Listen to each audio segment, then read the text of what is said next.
Hello दोस्तों, good afternoon. आज आपके अपने न्यू ब्लॉग पे बहुत बहुत स्वागत है।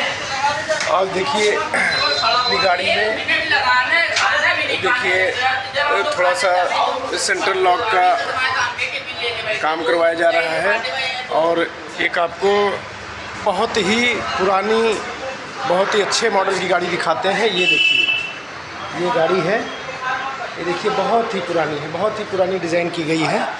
ये देखिए, अब लगभग ये गाड़ी बहुत पुरानी है और ये अब तो आती भी नहीं है।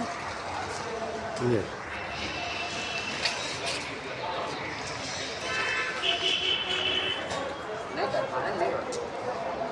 और इस गाड़ी मतलब ये पूरी लोहा लाट गाड़ी है। देख लीजिए, बहुत भयंकर। और